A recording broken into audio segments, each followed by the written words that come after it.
Sean todos y todas bienvenidos a esta capacitación que estaremos desarrollando el día de hoy mediante este video.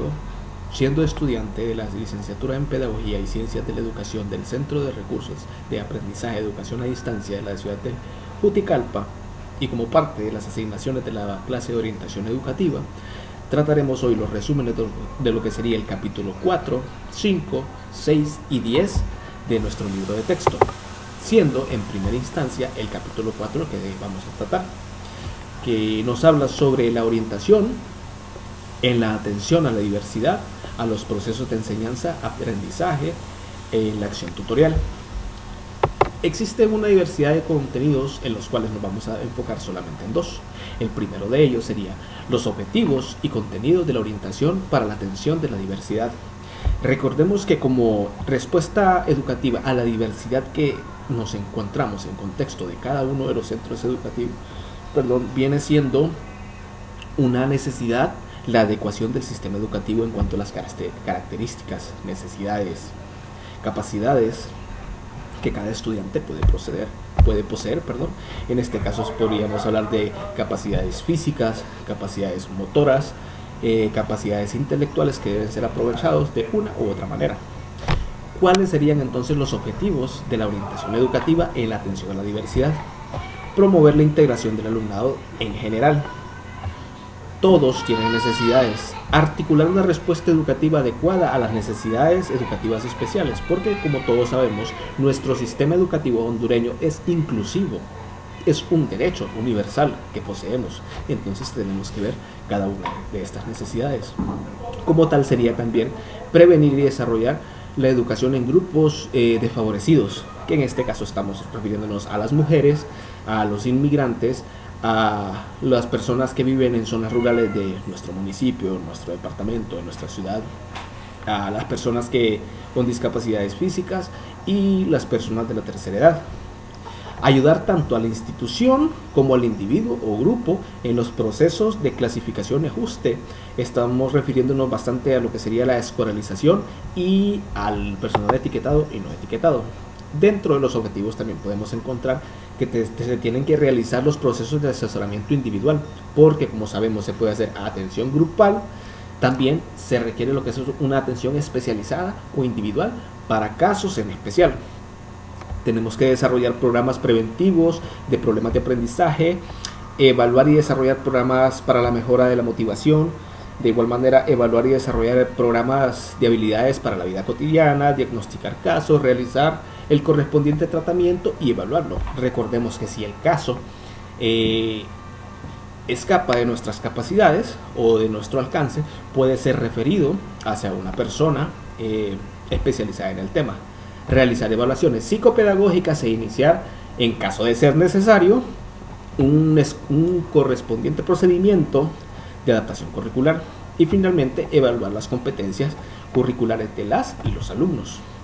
Ahora bien, vamos a hablar de lo que son los niveles de concreción curricular.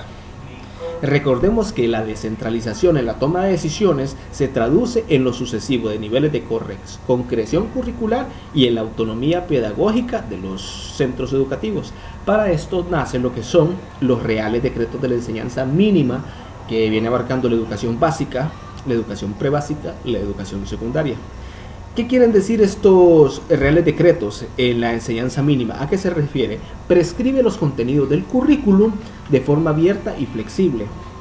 Ahora, en cuanto a los currículos oficiales de las comunidades autónomas, cada administración económica fija su currículo para los alumnos y alumnas en centros escolares. ¿Qué quiere decir esto? Que en el caso de la Universidad Nacional Autónoma de Honduras, al ser autónoma, ellos deciden su currículo. En el caso de la educación pública en el sistema educativo hondureño, es la Secretaría de Educación quien desarrolla el currículo nacional básico para estandarizar cada uno de los temas. En la educación privada, más sin embargo, aunque se posee esta currícula, esto sería más flexible. Están los proyectos curriculares de centro, que son los ajustes del currículo a las necesidades de cada alumno. Están las programaciones curriculares del aula, que serían las programaciones que se adaptan a las características de cada grupo dentro del aula. Y finalmente están las adaptaciones curriculares, que serían las programaciones que se ajustan a los alumnos y alumnas que tienen unas necesidades específicas y que exigen una adaptación de manera individualizada. Ahora bien, esto sería correspondiente a lo que sería el capítulo 4. Haciendo énfasis ahora al capítulo 5, que nos habla sobre la orientación académico profesional, nos centraríamos en el primer punto, que cuál sería los principios de la orientación académica profesional. ¿Cuáles serían estos principios? Los principios básicos que se manejan son la prevención, el desarrollo y la intervención social. ¿A qué nos referimos cuando hablamos de prevención? Es uno de los principales principios de la orientación como tal. ¿Por qué? Porque implica adaptarse a las dificultades que se pueden prever, que pueden surgir interviniendo tanto en las situaciones personales más o menos problemáticas como en los contextos que las provocan. Entonces, tener un principio de prevención nos permite tener una antesala de lo que pudiera suceder en determinado caso, para tener un plan B, un plan C, un plan E y así sucesivamente. Ahora, en cuanto al principio de desarrollo, engloba tanto el desarrollo académico como el vocacional para el desarrollo personal. ¿Qué quiere decir es este principio? Que nosotros como orientadores como tal tenemos que estar en una constante formación, en una constante lectura. Y por último, el principio de la intervención social, que de manera general sería cómo la orientación atiende a este principio en tanto a la actividad educativa de forma especialmente relevante cuando se dirige al ámbito académico, al ámbito profesional de cada una de las personas. Ahora bien, ¿cuál sería el otro punto que vamos a tratar? Las funciones de orientación académico-profesional. ¿Cuáles serían estas funciones? Bueno, tenemos la primera, que sería una función diagnóstica, que ¿a qué se refiere? Tratar la valoración y el diagnóstico de las necesidades de cada uno de los sujetos para posibilitar su autoconocimiento y el desarrollo de su proyecto vital. Otra función sería la de ayuda. Esta función engloba todas las tareas como el asesoramiento y el consejo personal, la formación en la búsqueda y en la utilización de la información para la ayuda en el proceso de la toma de decisiones y en el apoyo del desarrollo o en el proyecto vital que se está manejando. Finalmente tenemos la función de planificación, organización, coordinación de la intervención, que es a través de esta función donde se gestiona los programas educativos con especiales atención a los contextos donde se van a desarrollar los agentes educativos que van a ser implicados, los recursos, las actividades que se van a desarrollar y cómo se va a evaluar el impacto. Que sería la última función, que sería la evaluación e investigación de la propia acción orientadora. Esto sería en cuanto a las funciones, ¿verdad? Como tercer tema, estaríamos hablando de lo que son los enfoques más significativos en la orientación académico-profesional.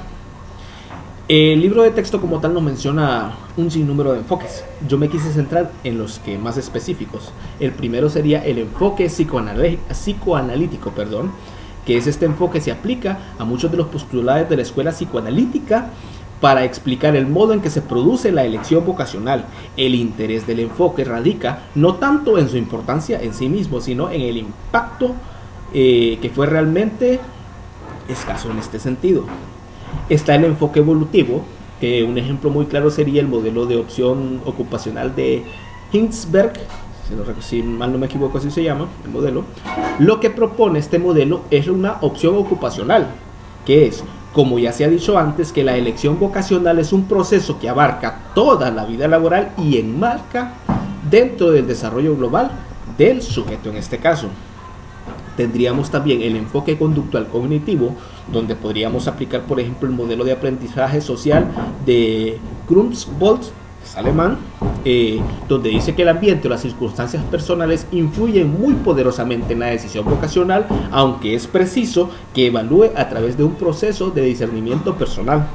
Y están por último los enfoques no psicológicos, que dentro de ellos tenemos el enfoque al azar o causalista, que es el enfoque que defiende que los factores externos influyen en el individuo y por tanto no son controlables por este, lo que deciden finalmente la ocupación que se va a desempeñar el sujeto.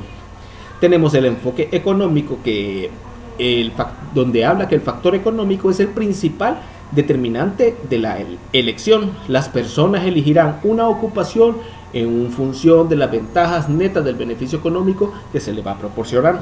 Y finalmente tenemos el enfoque sociológico, que subraya mucho más su importancia, ya que considera el contexto social como un factor determinante en el punto de partida de la teoría. Esto sería en cuanto al capítulo 5. Refiriéndonos ahora al sexto capítulo, donde estamos hablando del desarrollo psicosocial. Son dos puntos los que tenemos que tratar aquí. Uno, que sería el desarrollo psicosocial como tal, que estamos hablando de los vínculos de apego que surgen a lo largo de toda la vida, pero son especialmente importantes en la infancia temprana, momento que se conforman las creencias acerca de sí mismo, de los otros y de las relaciones sociales. Recordemos que nosotros somos un ser humano sociable, un ser vivo sociable. La vida en sociedad y la colaboración entre los miembros de los grupos humanos es, por tanto, ¿qué? Fundamental para el desarrollo humano, fundamental para nuestra especie. ¿Para qué? Para nuestra supervivencia, y es una necesidad que se hace especialmente relevante durante los primeros años de vida del ser humano. Desarrollarse en cuál sería el contexto social en el que se está desarrollando. Ahora, haciendo referencia a lo que sería el desarrollo psicosocial y la familia, como ya lo dijimos, la familia, o ya se ha venido mencionando, es la primera escuela de la vida. Es el periodo más importante del desarrollo psicosocial humano. Es la infancia y la adolescencia. Las experiencias tempranas determinan cuál sería el desarrollo motor, el desarrollo intelectual, el desarrollo socioemocional y el primer grupo social que hace referencia a nuestra vida. Casi siempre sería en este caso la familia. Entendiendo en este sentido más amplio los seres humanos con los que se mantienen una relación de convivencia basada en los lazos afectivos, acompañados o no por vínculos de consanguinidad o legales en este caso. Esto sería en parte para englobar el capítulo 6. Y finalmente, para terminar, lo que sería el capítulo 10, que sería la formación, competencias éticas y profesionales, el código deontológico de los profesionales de la orientación. ¿Qué queremos tratar en este punto? Bueno, en primera instancia, las dificultades iniciativas para delimitar el perfil profesional de los orientadores y orientadoras. Este dinamismo inherente a la profesión, paralelo a los grandes cambios sociales a los que se están produciendo, se han encontrado tradicionalmente tres principales dificultades para implementarse. La primera, las que se derivan de una formación inicial enfocadas en gran medida a la intervención psicopedagógica de corte remedial. Número 2, las que se provenían del mismo sistema educativo en el que algunos autores señalan la convivencia de estos modelos educativos. Y número 3, lo que era las consecuencias de los diferentes perfiles profesionales requeridos para desempeñar el rol de orientador u orientadora, psicólogos, pedagogos, psicopedagogos como tal. Pero, ¿a qué me quiero enfocar entonces? A los principios éticos básicos, las implementaciones para las prácticas según cada etapa. ¿Cuáles serían los principios éticos básicos? En primer lugar, como principio tendríamos el respeto a los derechos y dignidad de las personas. ¿Cuáles serían las implicaciones prácticas? Número 1, el respeto, la privacidad y confidencialidad, el consentimiento informado de los sistemas de conocimiento. Número 3, la autodeterminación. Cuando hablamos de respeto, se ha de respetar a la persona como tal y como es, teniendo en cuenta sus dificultades y evitando las prácticas que favorezcan la parcialidad en el trato. En cuanto a la privacidad y confidencialidad, se restringirá la búsqueda de información aquella estrictamente necesaria, informando siempre el uso de la información que se le va a dar. Número 3, el consentimiento informado y la libertad de conocimiento. Se aclaran siempre los procedimientos profesionales que se van a desarrollar y sus posibles consecuencias. Y en la autodeterminación se fomentará la autonomía y la autodeterminación de los clientes, evitando siempre la dependencia profesional, porque es lo que no se busca, que siempre estemos nosotros o siempre estén dependiendo de nosotros, sino que exista una dependencia entre el paciente y nosotros en este caso. Otro de los principios sería la competencia. ¿Cuáles serían las implicaciones prácticas? La conciencia ética. ¿A qué nos referimos cuando hablamos de conciencia ética? Los profesionales de la psicología están obligados a conocer el código ético de su disciplina.